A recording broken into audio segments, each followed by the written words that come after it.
Most of us try to lose weight in so many ways. One thing that everyone trying to lose weight encounters is weight loss plateaus. In this video, we are going to talk about metabolism, why and how metabolism adapts, weight loss plateaus, and finally, the most important topic of metabolic damage. The situation where you don't eat much at all, but still you don't lose weight, or more annoyingly, gain weight instead. So let's start.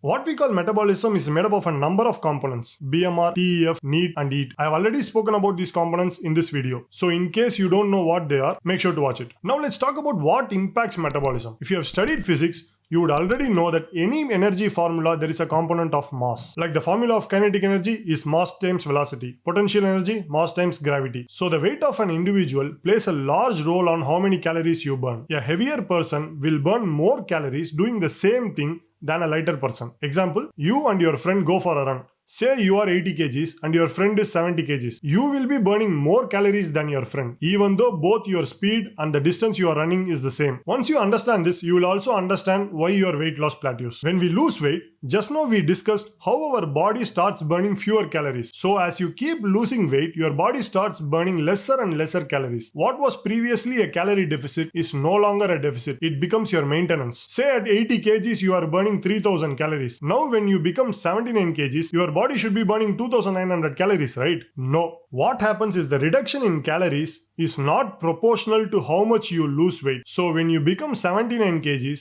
your body may be burning just 2700 calories instead of 2900. There is a bigger fall in calories than there is a reduction in body weight. This is why even though you cut further calories, there is no change in body weight and it appears like your weight loss has plateaued. In this case, dropping the calories a little more is easily a solution that you can implement to break out of your weight loss plateau. This is just an example, but it still raises a few questions. Why?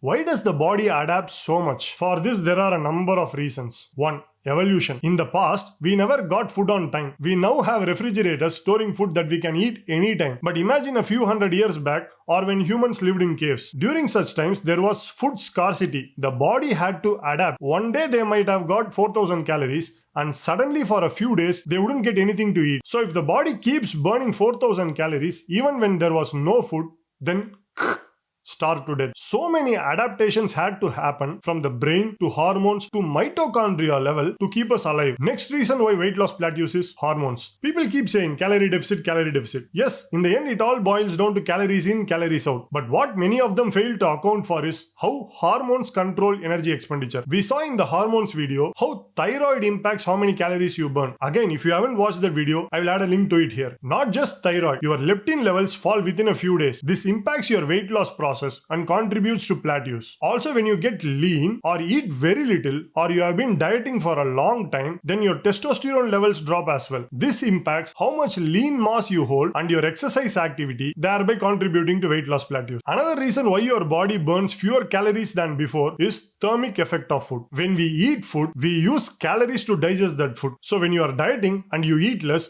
obviously, you'll be using lesser calories than before to digest your food. This is not a huge difference, but it also contributes to further reduction in calories. Next, one of the biggest reasons why your weight loss plateaus is NEAT.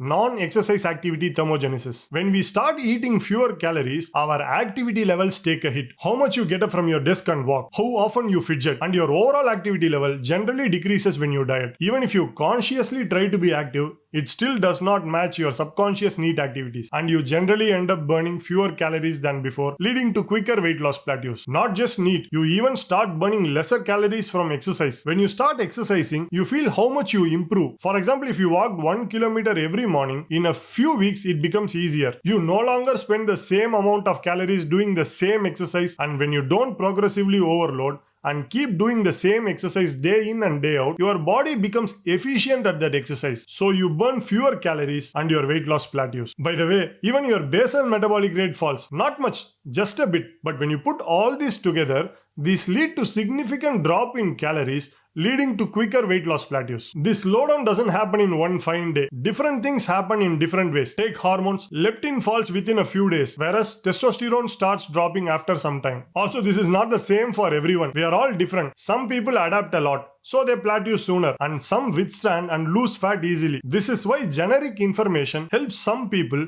and doesn't work for others. Coaches themselves will have to adapt and fine-tune according to different people. Next, let's address the bigger problem. We saw dropping more calories can be a way to overcome smaller plateaus. But people do this again and again and continuously eat lesser and lesser, leading to a bigger problem, which is metabolic damage. This is pretty common. People cut down food, they lose some weight, and after a while, their weight loss plateaus. This is natural. So they cut down food even further. This keeps going on, and beyond a point, there is little impact. But people don't stop. They keep pushing. There are many who do 2 meal intermittent fast, then 1 meal intermittent fast, and in spite of eating so little, they gain weight. If this is your case, you can successfully claim that you have screwed your metabolism or that your metabolism is damaged. So is this bad? Yes. When you damage your metabolism, it leads to hormonal imbalances, body composition changes, and you no longer lose weight. This creates a fear of food, and overall you end up feeling miserable in spite of making so much effort. Some women take it to extremes that they lose their menstrual cycle. This is a common complaint in many female competitors, but there are average women who eat too little